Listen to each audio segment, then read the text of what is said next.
It's time to get up. And it's a good day to remember that you are the author of your own story. And if you don't like where this era is going, it's okay to start a new one. You have to realize that you are everything.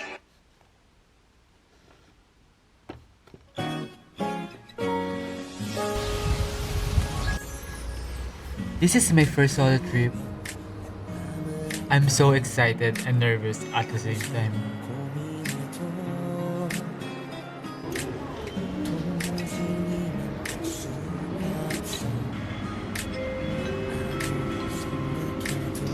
But what brought me here?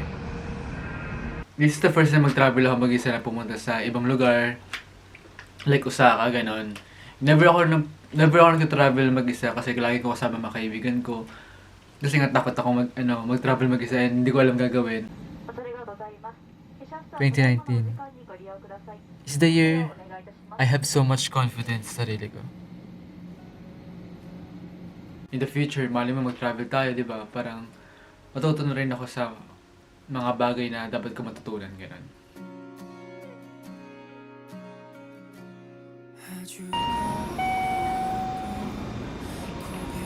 ...2020... ...the pandemic... I'm starting to hear whispers saying that... ...I'm not enough.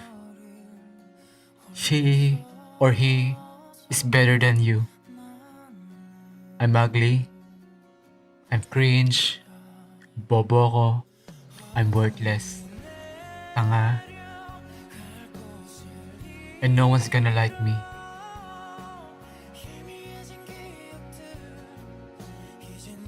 ...2021 to 2022... ...umikot ang mundo ko sa isang silid at trabaho. Hanggang nakakalimutan ko na mamuhay. People around me don't understand me. But I don't blame them. Because I don't understand myself either. Ang ganap ko ng day 1, dumiretso agad ako sa Nara Park. May mga deer, gano'n. And habang bit ko yung yung maleta ko, guys. Yung pumunta ko sa Nara and iniwan ko yung maleta ko din dun sa sa station. And if kayo mag-travel kayo sa Japan, pwede kayo mag-iwan ng mga maleta nyo sa station. May mga locker doon, pero may bayad yun, guys. Tinignan ko yung mga deer. And first thing ko makakita ng mga deer, ayun nga, na-enjoy ko siya. And sinugod pa ako ng deer sa likod ko. Kasi nagpapakain ako ng isang deer sa harap ko. Tapos yung isang deer naman, gumanyan sa likod ko yung puwet ko, gano'n yung inutog niya yung ulo sa puwet ko.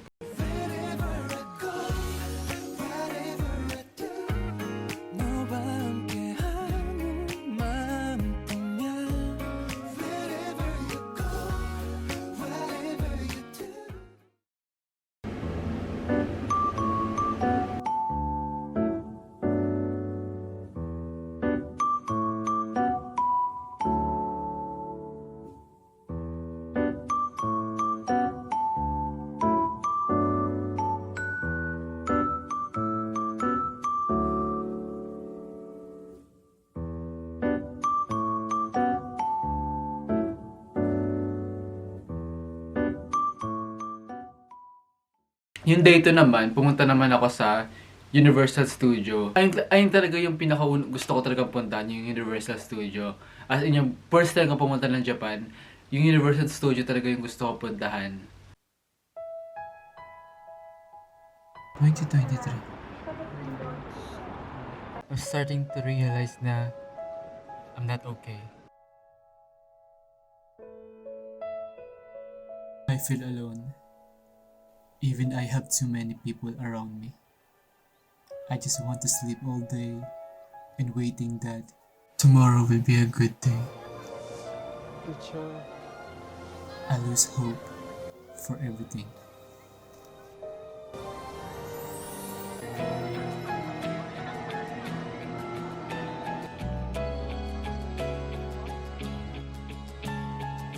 There is a K-drama called Guys, bibili ako nito. Daily Dose of Sunshine. Dinosaur na to. Dahil bida-bida ako, kaya bibili ako nito. Titignan ko kung bagay sa akin. Sukat na There is a scene, if bagay sa akin siya. sabi, learn to reward or compliment yourself. And gumawa siya ng compliment diary. To compliment her small wins Guys, look. in everyday life. Then, I realized that I was so strong. May na-achieve din pala ako sa buhay ko. How I survived for those pain. And I'm still here. You just need to let it go and grow with it. We're just learning. We change for the better.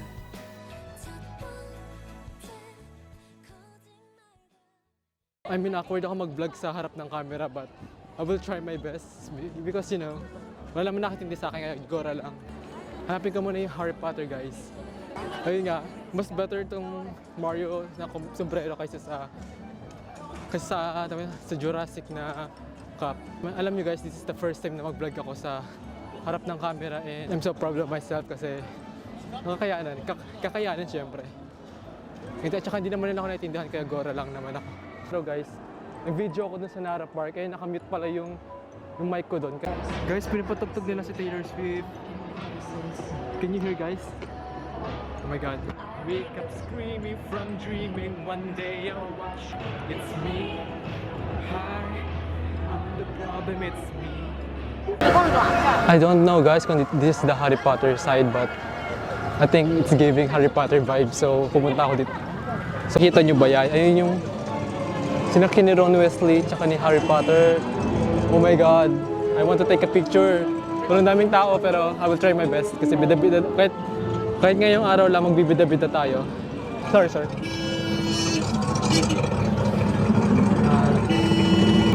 Thank you. Backwards.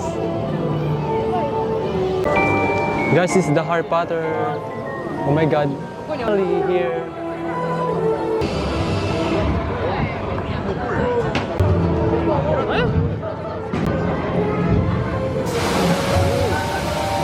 Nakikita ko na yung butterbeer. Wait lang, nasa-zoom.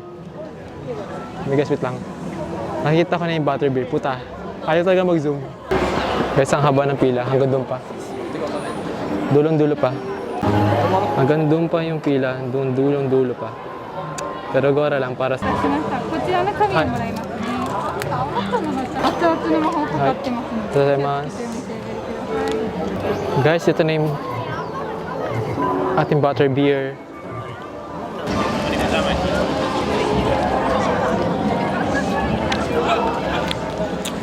Hindi ko alam kung ano nalasa siya. Nasa siyang butter. Hindi ko ma-explain para masarap. It's good. Ang gagawin ko ngayon, kukuha lang ako ng mga shots. After nun, sakay na ako ng mga rides. Talagang excited lang ako sa Harry Potter Park. Harry Potter theme park. So, okay. Take this opportunity to Saray naman nila. practice with you. Nashonay sa senpai ka. Hello, Gryffindor. Oh my god, sana all. Dozo.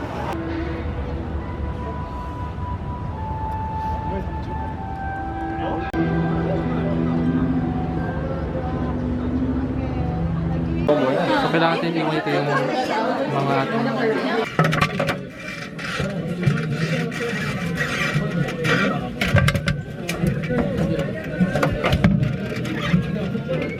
tapos ko lang doon sa Harry Potter. Kasi nahilo lang ako guys. Maganda ka dito guys pag mag-isa ka kasi parang nakaka-free pass ka na. Kanina sa Harry Potter dapat 1 hour ako maghihintay.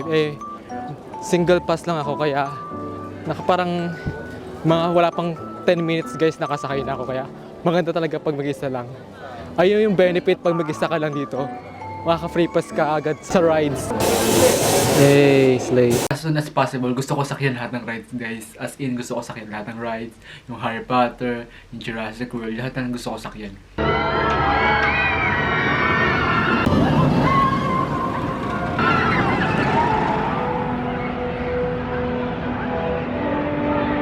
Yung pinaka-memorable na sinakyan kong rides yung Jurassic World. Nasa nakaganyan ka guys, baliktad. Ito yung sinasakyan mo. Tapos yung katawan mo nakaganyan ka guys. Parang ito yung isipin mo, ito yung katawan mo.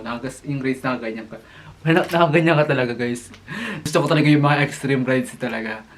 Kaya enjoy ko talaga yung Jurassic World. Hey, slay. Mga Barbie.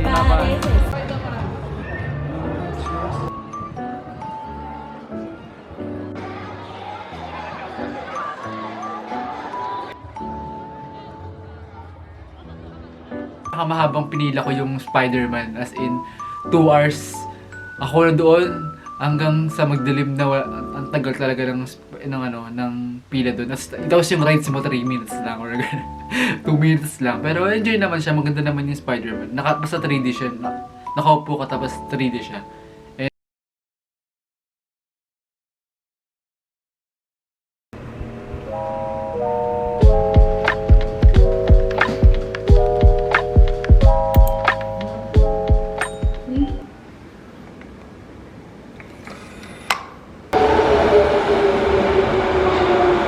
Ang ganap ko naman ng day trip, pupunta ko sa Kyoto.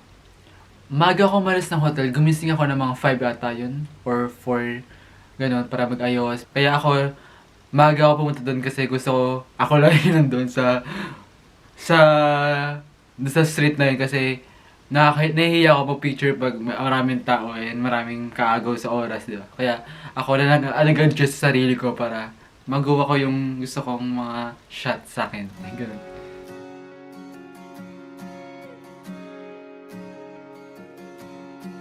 (2024)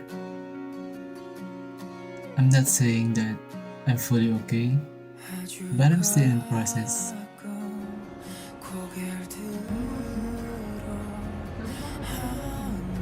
I know I will be okay.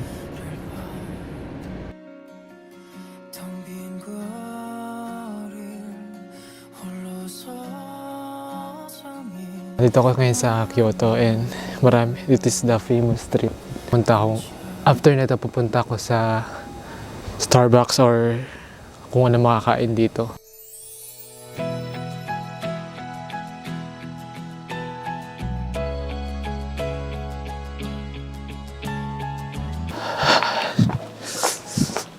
This is the famous Starbucks dito sa Kyoto.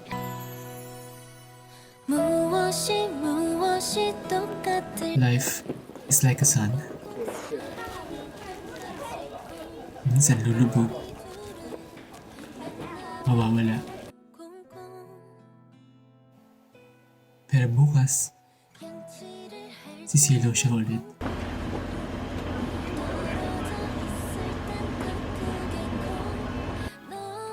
Eh maghintay ka lang. And just let it go. Until you will realize the sun will rise again. It always does. Itong siguro yung pumunta ako sa Osaka, ito yung step na para, small step para mag-explore sa sarili ko. Lagi ako nasa kwarto lang and umikot ang mundo ko sa kwarto ko, sa trabaho ko, and hindi ko talaga na-enjoy yung life. Simula pumunta akong Japan. Ako din enjoy ko yung pagiging 20s ko kasi minsan lang maging 20s, you know. Gusto ko din lumabas sa comfort zone ko. Dumadating na mga pagsubok sa atin. It will grow you as a person. Kung ano ko ngayon, yung mga pagsubok na yan, it will help you to build you best version ng sarili mo. Ayun natutunan ko sa akin life ko lately. Losing myself is the way to know myself more. Losing myself makes me stronger. Losing myself makes me grow. Healing is not easy. It takes time. Every small step I take is also my win. Losing myself brought me here.